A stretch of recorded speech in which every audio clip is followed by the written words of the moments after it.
आप देख रहे हैं द मॉर्निंग स्टार। एक बार फिर आपको शो में खुशामदीद कहते हैं। आज जुम्मे का दिन है, आपकी मुलाकात कराते हैं हर दिल अजीज़ मुफ्ती इमरानुल हक कल्याणवी साहब से। अस्सलाम वालेकुम, कैसे हैं आप? खैरियत से?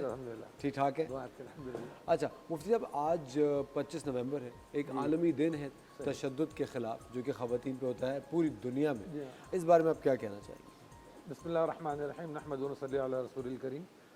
इस्लाम के हवाले से मैं गुफ्तगू करता हूँ। ज़ाहिर है कि तशद्दुद और ख़वातीन, इस्लाम ने रसूल करीम सल्लल्लाहु अलैहि वसल्लम को जब जिस ज़माने में मबऊस फरमाया तो उस ज़माने में सबसे बड़ा एक इशू यही था कि बच्चियों को ज़िंदा दरगोर किया जाता था, इस वजह से कि भाई वो हमारी नामूस के लिए, इज़्ज़त के लिए जो है ना, कल को जाके बदनामी का सबब बनेंगी। बदनामी का मतलब यानी वो इंसल्ट समझते थे कि हमारी बेटी का किसी से निकाह शादी वगैरह हो, प्रॉपर्टी किसी और के उसमें जाए।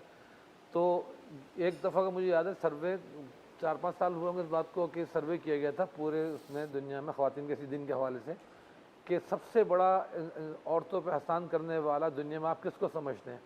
कुछ नाम उन्होंने इसके अंदर दिए थे और कुछ वैसे लोगों से भी सजेस्ट किया था, मांगा था, तो उस पर सबसे जो मेन नाम था और सबसे ऊपर जो शख्सियत आई थी, जनाब नबी करीम सल्लल्लाहु अलैहि वसल्लम की हस्ती आई थी कि आप सल्लल्लाहु अलैहि वसल्लम ने ख़वातीन पर इतना बड़ा एहसान फरमाया, उनके हुकूक़ की जो जंग लड़ी, तहफ़्फ़ुज़ दिया, सबसे पहले आके आपने यही फरमाया कि बिल्कुल उनके कत्ल को सख्त मज़म्मत की गई, हराम करार दिया गया और वो इज़ल मऊदतु सुइलत बताया गया कि जिस दिन की क़यामत के दिन ज़िंदा दरगोर की जाने वाली बच्ची के बारे में सवाल किया जाएगा। तो वही बच्ची ज़ाहिर फ्यूचर में औरत बनती है। सबसे बड़ा तशद्दुद तो यही था और आज भी दुनिया में ये तशद्दुद होता है कि बहुत सी फैमिलीज़, और अफसोस इस बात पर होता है मुस्लिम फैमिलीज़ के अंदर भी अगर ये सोच हो कि प्रेगनेंसी के दौरान मालूम हो जाए कि बेटी है, तो बहुत से अबॉर्शन कराने की तरफ जाते हैं।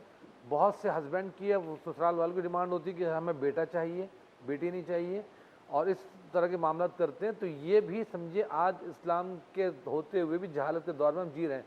तो इस्लाम ने इस चीज़ को सख्त डिस्करेज किया और रसूल करीम सल्लल्लाहु अलैहि वसल्लम का जो निज़ाम आया तो उसमें ये भी हुआ कि उस वक्त एक सहाबी आया और उन्होंने रसूल करीम सल्लल्लाहु अलैहि वसल्लम से ये कहा कि या रसूलल्लाह, ज़माने जहालियत में मैंने तकरीबन 100 बच्चियों को इस तरह बचाया कि मैंने उनके जो वालिदैन थे, मैंने एक आम ऐलान किया हुआ था सोशल वर्कर कि जिसको अपनी बेटी अजीज़ ना हो या खुदा न खासा मारना चाहता हो, वो मुझसे उसका भारी मुआवजा लेके, हदिया लेके वो मुझे दे दे। तो तकरीबन मैंने इस तरह 100 बच्चियों को लेके बचाया। तो उनको मुआवजे में ऊँट दिए, जवाहरात दिए, जो उन्होंने मांगा दिए, और उन बच्चियों को बचा के जवान किया, शादियाँ की, उनको अपने घरों में आबाद किया। तो पूछा या रसूलल्लाह, इसमें मेरा सिला क्या होगा? तो रसूल करीम सल्लल्लाहु अलैहि वसल्लम ने फरमाया कि तुझे इससे बड़ा और सिला क्या चाहिए कि अल्लाह ताला ने तेरी इस नेकी की वजह से इस्लाम की तौफीक अता फरमा दी। और ज़ाहिर खुद रसूल करीम सल्लल्लाहु अलैहि वसल्लम के दस्त अक़दस पर ईमान की तौफीक नसीब हुई।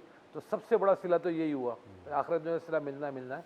फिर आपका जो दुनिया से जब आप तशरीफ़ ले आ रहे थे और आखिरी वक्त बिल्कुल था, तो उस वक्त भी आपने ख़वातीन के बारे में ख़ास तौर पर फरमाया कि अपनी उन औरतों के बारे में अल्लाह से डरो जिनको अल्लाह के नाम पढ़कर, अल्लाह के नाम के ज़रिए से तुम अपने लिए हलाल करते हो, अपने निकाह में लाते हो।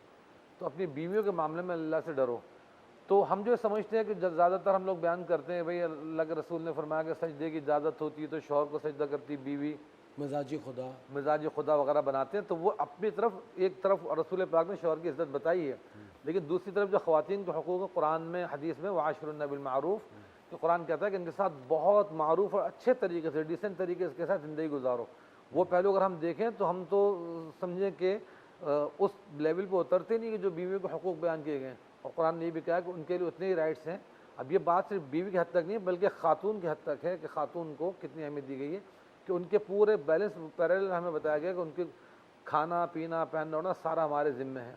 इसी तरह छोटी सी मिसाल दे के बात अपनी मुकम्मल करता हूँ कि ख़वातीन को हमारे यहाँ कहा जाता है कि एक तरह से डिग्रेड किया जाता है और डिस्क्रिमिनेट किया जाता है, इस्लाम के हवाले से ख़ास तौर पर समझा जाता है। लेकिन रसूल करीम सल्लल्लाहु अलैहि वसल्लम को जो अल्लाह का सबसे पहला पैगाम इक़रा मिला, वही की इब्तिदा हुई, तो आपने सबसे पहले हज़रत सैयदा खदीजा कुबरा रज़ियल्लाहु तआला अन्हा को आके ये सीक्रेट बताया और अल्लाह का अहम पैगाम उन तक पहुँचाया।